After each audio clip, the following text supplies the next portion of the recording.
Okay, so anyone want to be brave and talk about Nazlas? She again had a great structure where she first initially talked about the conventional engineering aspect by people, and then she blended with her personal Yeah. experiences. Yeah, very much so. Yeah, so she included all those elements and she made it her own as well. And with Nazla, yeah, part of her personality was kind of like intellectualism. So she really brought that part of herself out in it as well. Notice once again, she included at the end, why the UK. Okay, let me go ahead and share my screen again. I think we're getting most people back that are going to come back. Yeah, notice, yeah, a lot of the topics will be about, globalization because that's, it is what's going on. They specifically ask you not to talk about, the pandemic and that sort of thing because they have a specific place for it. So even on these, be really careful with that because everyone has gone through the pandemic and it's going to be difficult for you to be unique in that. Unless you write something very specific and very unique, right? So try to stay away from that. Make sure it's positive. It's about your area of study. It's how you're gonna pursue it in college and in your later career. Okay, so I think unless there are any more questions about the UCAS at this time, because we're not gonna break off in groups and do the bad examples and that sort of thing. Because if we're in person, 3 hours is okay. But what I'll do is try to get through all the main information. And then if people want to stay on longer, they can for specific advice, etc. But I will try to get you off of here as soon as I can, because I'm getting tired of screen time. And I know you guys have to be as well. But I do want to get the big information across to you. Okay, so if there are no more questions about the UCAS, let's move to the letters of motivation. Okay, oops. Do it this way. Okay, so go ahead and okay, be fine. Okay, so okay, the letters of motivation, motivational letters, letters of intent, etc. They're somewhat similar to the UCAS. I'm sure that they're, the UCAS influenced Europe or whatever, or vice versa. However, you have to make sure that you're specific. I had a lot of students who try to use the same essay for the UCAS as they did for motivational letters, even for the personal statements for the US. It just doesn't work. Selectors, admissions committees, they're looking for reasons not to admit you. Okay, they have a big pile of students. They have to make decisions. Don't make them reject you because of something technical or because you're kind of being lazy, right?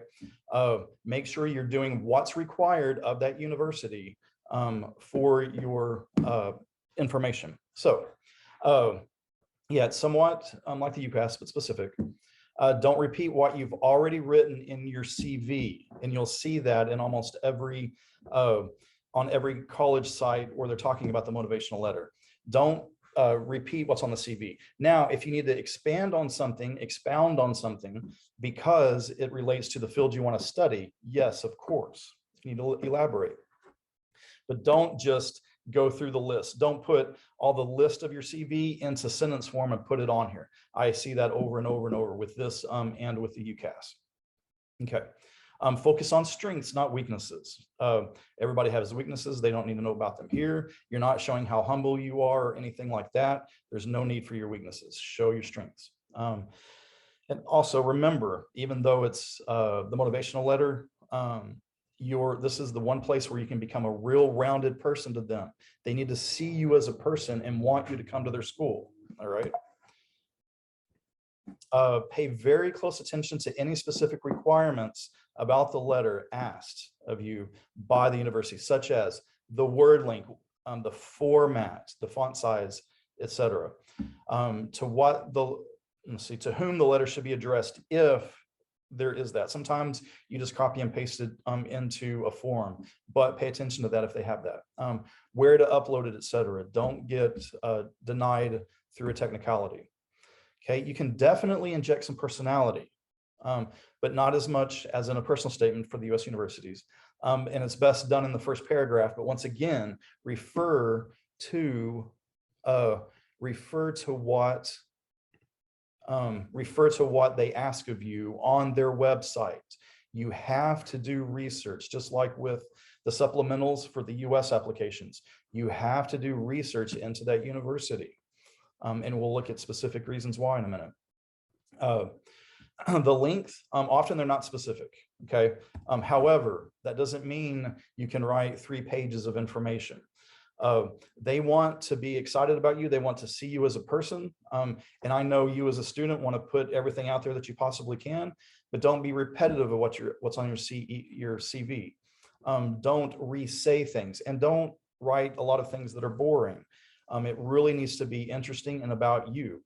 So in some of these, they say the shorter the better. But if they say no length is specified, usually what people write around 800 to 1,000 words, and you'll see some of the examples of that in a minute. That's a pretty good rule of thumb. But just remember, the last thing you want to do is bore the admissions committee. If it's a longer letter, it better be for a really good reason. It needs to be interesting. Okay. Specificity. Since it's specific to the particular university, you must do research. The program, the specific one to which you're applying, the possible classes you will take, and how you have prepared for them, and why you're interested in them. The kinds of careers you'll be interested in that the university will prepare you for. Look for things like that. Look for sometimes they'll list who they've sent out into the field. If it's a famous brain surgeon or something like that, it'll be on their website. Or if they're also professors there as well. Internship programs that the university might offer in the field. Facilities that the uni has that might help you prepare, like a chem lab or botany greenhouse, whatever.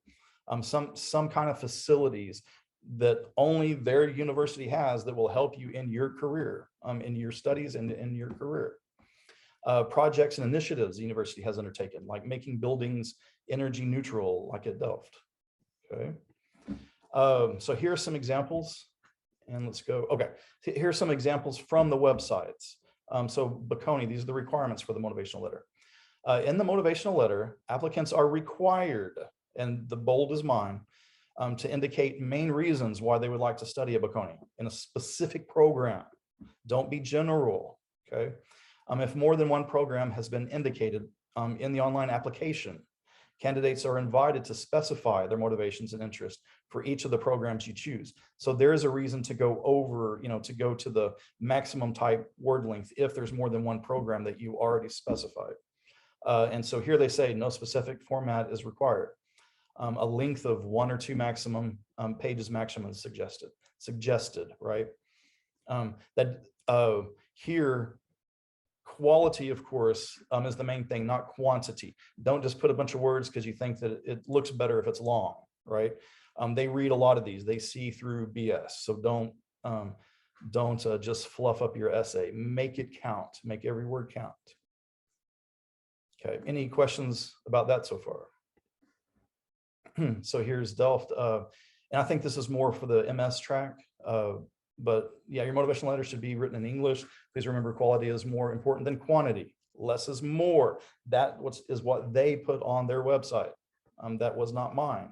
Make sure your letter is no longer than 1 page, written in an easy to read font and size. That means don't put it in some crazy font.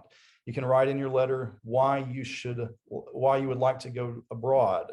See, here again, they want to know why you're coming from somewhere else. Like why not in your country? What do we have to offer that you can't get somewhere else? That's very important. And then why you are the person to go to the university of your choice. And then I guess in their application, if there's a second choice, but anyway, it just shows that to be very specific and look at their requirements. Okay. Here is University of Amsterdam, and we'll look at some examples from students for these. Oh, someone else is wanting in. Okay. So, and this is copied and pasted from their page. The only thing that I added was the politics, psychology, law, and economics, what the PPLE stands for. The rest of it is copied and pasted. The rest of it is copied and pasted from their page. So personal statement, and then they put called motivational letter on application form. So they use the terms interchangeably. The personal statement is an opportunity for you to tell us more about yourself beyond what we have seen on your transcript and CV. Submitting a personal statement is a required part of the admissions procedure. It must be written in English. And then this one's supposed to be 500 words. You'll see ones that are longer than that, but they might have gotten it from a different college within the University of Amsterdam. Okay, so yes, beyond what you have seen, what we have seen on your transcript and CV. Okay, they need reasons to accept you and not other people. They see all your numbers on your transcript. Okay. And then this is continued instructions. You should use your personal statement to share your personal story and to explain your motivation for applying to that program. Why do you want to study in that college? Why are you interested in the interdisciplinary education? So they're going to be very specific about their questions. They want to know, did your parents tell you to apply for this and you don't really care? Are you actually interested in what they have to offer? And they will benefit you, and the university will be benefited by you as well. That's what they're trying to know. That's how they get rid of the fluff. Specificity. Okay. And also, in addition to your motivations, we are even more interested in learning more about you and your personal story. So of course, this is going to be more academic than the personal statements for the Common Apps. But how did you get to how did you come to realize that you wanted chemical engineering or something like that? Like, what was it in your childhood? And then you took these classes, et cetera. What's your journey? What's your story about that? And then they've got some prompts for you to even look at. What would you say is your greatest talent or skill, and how have you developed and demonstrated this? And see, they're even moving beyond the academic a little bit. Why is your greatest deception in life? What is your greatest deception in life, and how did you deal with it? So here they're almost getting into the personal essays, but this is an example of why it's very important to look at to change it toward what that university is looking for. Okay. So let's look at examples in the packet. Hopefully that'll take me right to it. And so I think in about 20 minutes, you guys who are just doing motivational letters in UCAS, you'll be able to move on, but we'll go through some of these. So within the motivational letters, let's see if they address specific aspects of the university's prompt. Why are you applying to the specific program? The possible classes you will take and how you prepare for them and your interests in them, the kinds of careers you will be interested in that university will prepare you for, internship programs that the university might offer in the field, facilities that the uni has that are important to your field, projects and initiatives, etc. Okay, so with University of Amsterdam, that part A that I was talking about above, in addition to your motivation, we are even more so interested in learning about you and your personal story. So let's read through this one, 6A, and see how this person did. I believe that the corrupt financial system is due for a significant change as CFI shifts into DFI, central financial institutions, and centralized and decentralized financial institutions, where everyone is equal and the poor don't get punished because they're poor, a new financial era. So with this one, they're getting us right to what he wants to study, but then also we're kind of understanding him as a person and what he sees as an injustice out in the world. So we're learning more about him as a person, right? A whole new space with increased privacy, scarcity, time efficiency. And this is all about like the financial world, getting it more towards like encrypted currency and that sort of thing, away from centralized banks, et cetera. As I explore economics and business economics at the University of Amsterdam, I hope to understand how I can accomplish this new framework and how I can make an impact on its evolution. More specifically, I am interested in topics related to cryptocurrency, the principles of behavioral finance, fundamentals, and technical analysis. So we know his philosophy and we know what he wants to study, why he wants to study that field. Boom. So yeah, they're going to be interested in what he has to say now. And then he's going to step through the classes that he's taken to show that he's qualified. He's done the hard work. Next paragraph. I found plenty of ways to investigate economics and business topics independently. So he has a personal interest in a lot of this. So you see how this, he can, to show his personality, show his interests, he doesn't have to 100% all the time be completely academic, stilted language. He can be more personal because these motivational letters are a little bit in between with all of that. I found plenty of ways to investigate economics blah, blah, blah, independently. For instance, my cryptocurrency addiction led me to enhance my skills and abilities in technical analysis. Okay, so he's going to go into that sort of thing.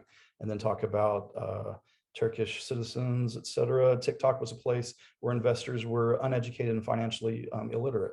When I saw that my financial analysis was being more lucrative, I decided to end my TikTok stream to establish with a couple of friends a paid subscription, etc. So things that they did outside, that he did outside of the academics to show his interest. So you can see that people are going to be, the acceptance committee is going to be like, yes, he knows what he's talking about. His parents aren't pushing him into this.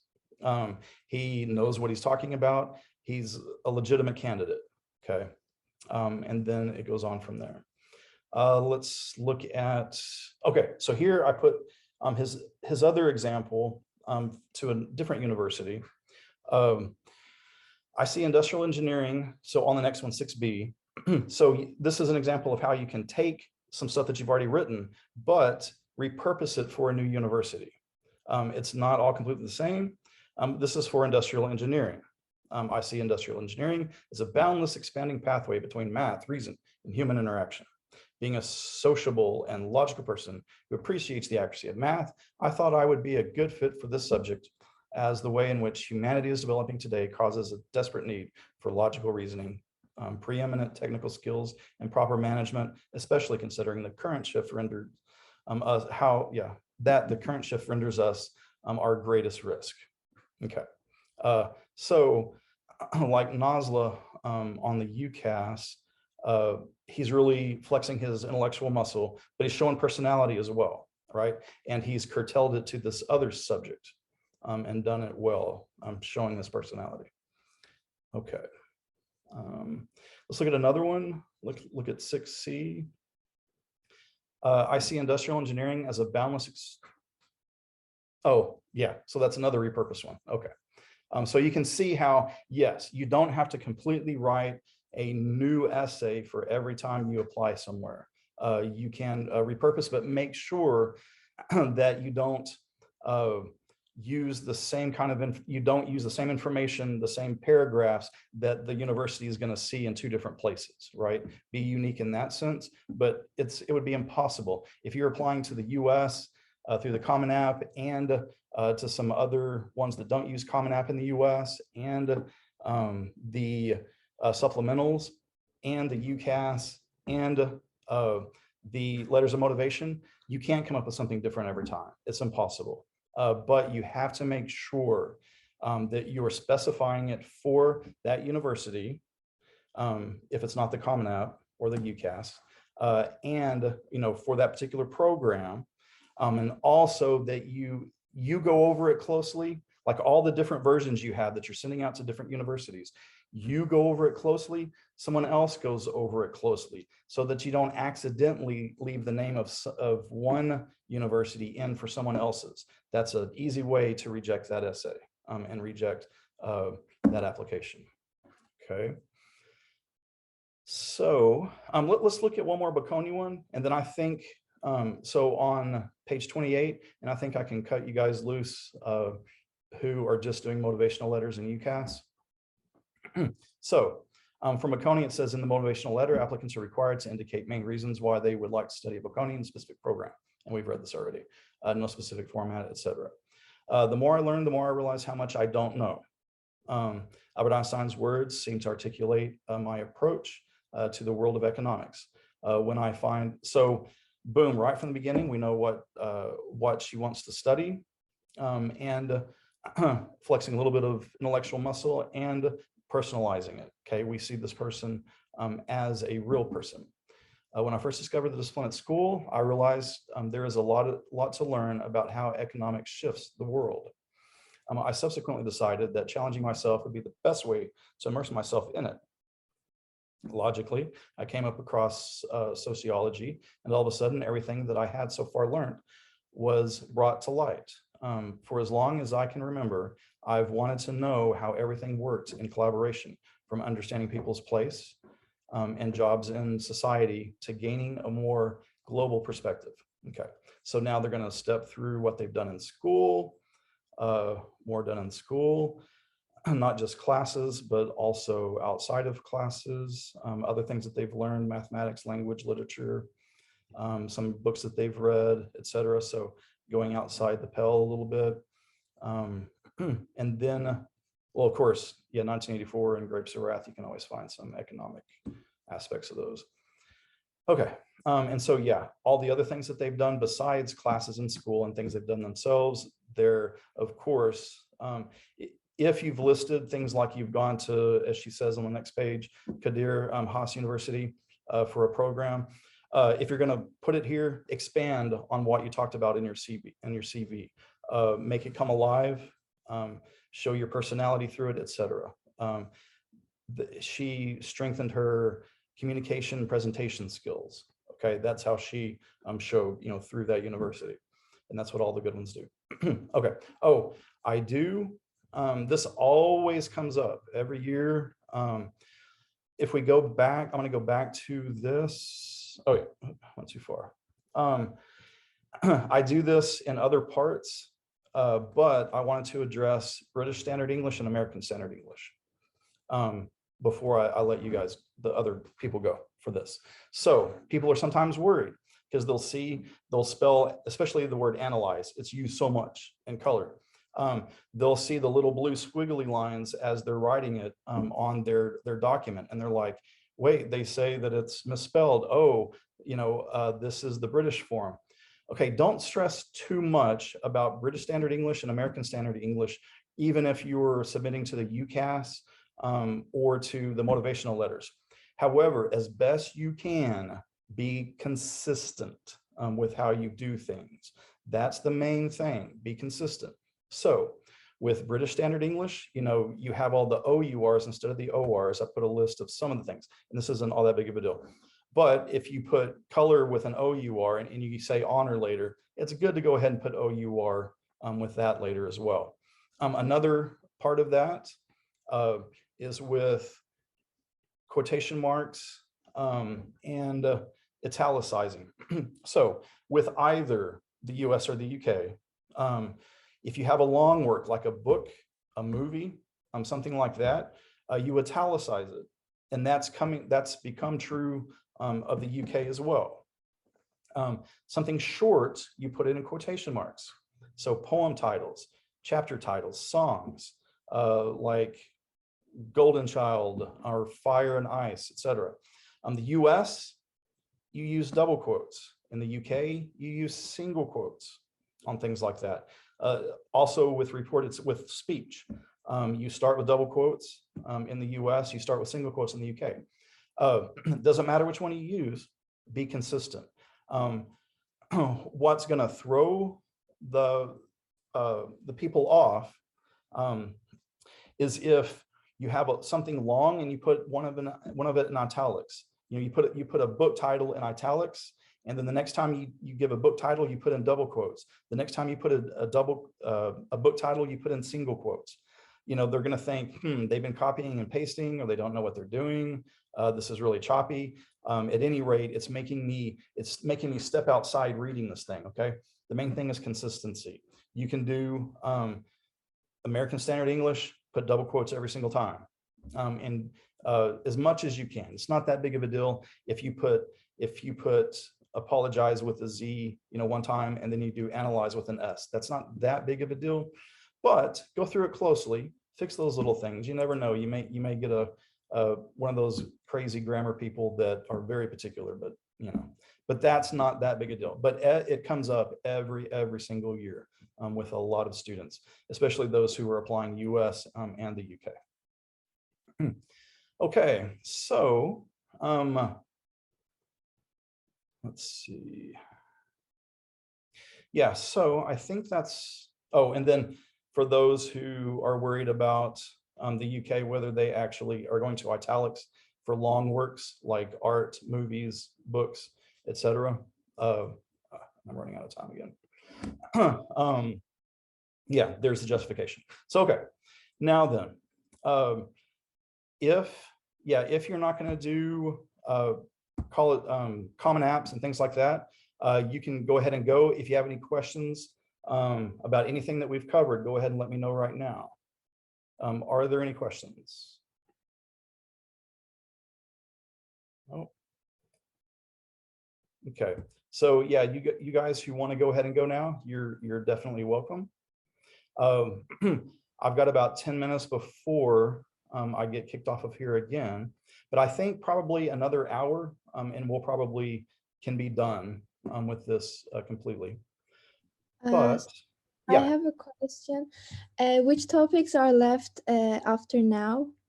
So the topics that are left are going to be the Common App, like pretty much US applications are right now. Yeah, so the Common App, specific universities. Yeah. Okay. So yeah, anybody else that needs to go, you are definitely welcome to. Okay. So no more questions. So let's go back. We'll talk for about 8 more minutes before we'll have a 5-minute break, and then we'll come back on and finish off. But let me go back to the common apps. All right. I want to make sure there are no questions. All right. So the Common App system, it's a very centralized system in the US. Goes out, well, here I put 700 schools because the first year that I did this, it was 700. In other places, you'll see that I have 800, 850 plus, because it goes out to a lot. It also goes out to a lot of international schools. There are 55 schools a few years ago in the UK. That may be more now, that may be less now, maybe fewer. But it goes out to all of the Ivy Leagues and some other top schools, like, do something else with this. Like Stanford, UChicago, Caltech, Johns Hopkins, et cetera, et cetera, et cetera. Now, so there is a definite word limit on these. You have 650 words, and it doesn't mean you have to write 650 words. 550 is completely fine. Somewhere between 550 and 650 is fine, but don't overdo it. Don't think that you just have to stuff the questions. I mean, stuff the essay with words, okay? Here are a list, at least as of a couple of years ago, the different schools that accepted the Common App from the US. Okay, so there's quite a few of them. But of course, with all of this, I have the CCO down there, but talk to Atir Hanum about any technical specific questions like this.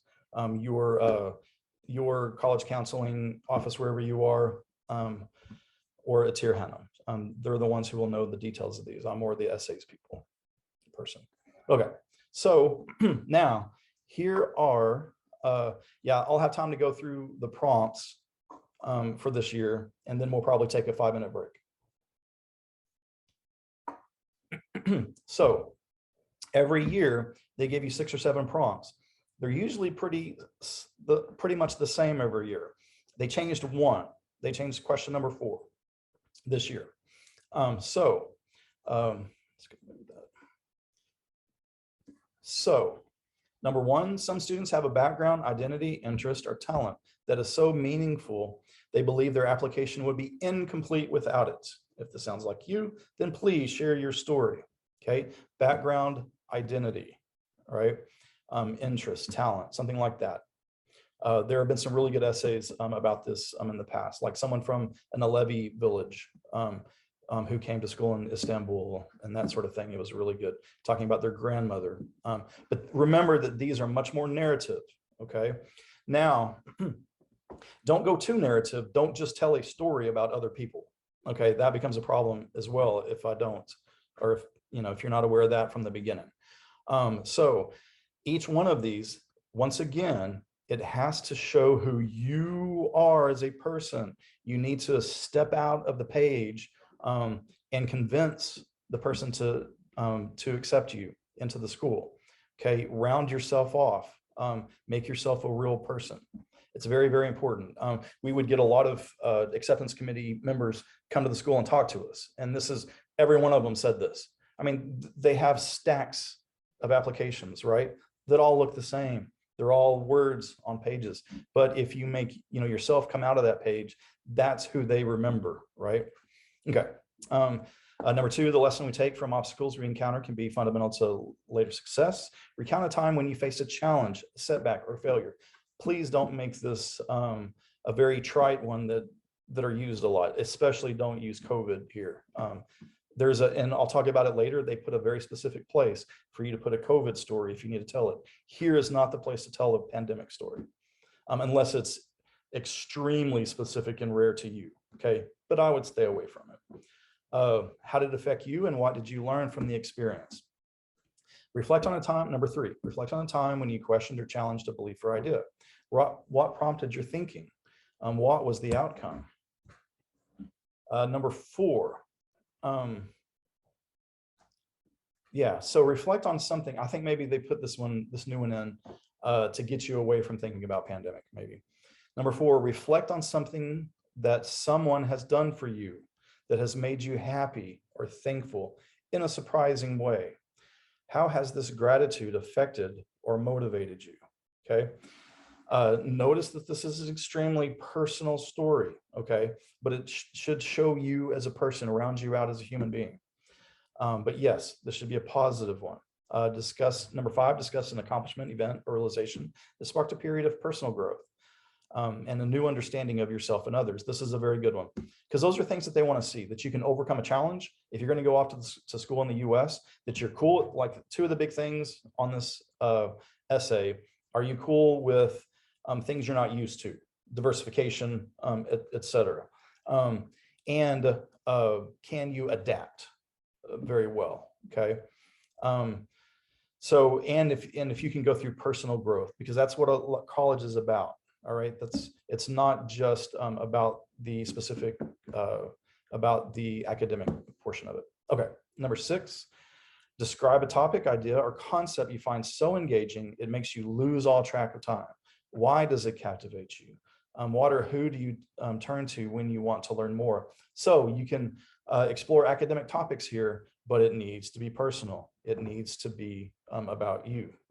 All right, number seven, share an essay or any topic of your choice. See how they're leaving it very much open. So much more than the UCAS or those other ones, you can go off topic here. But again, the main thing is showing who you are as a person. And I'll have some other advice on that later. Share an essay on any topic. It can be one you've already written, one that responds to a different prompt, or one of your own design. So they're very open to that. Now, two things. With Common App prompts, you can be more loose than with the answer. Answer the prompt, but as you can see in number 7, it's a bit open to your own whims. Not so with the supplemental questions for these specific universities. Those you have to stick to a T. Then the next one, don't write about how COVID has affected you in any way. I'm just going to reiterate it. The folks at Common App have allotted a space for that. So you can see, I'll share this later, but here is the place where it talks about that. And once you apply through the Common App, if you haven't already, you'll see all of this anyway. Okay, next thing. So here I'm going to go into advice on why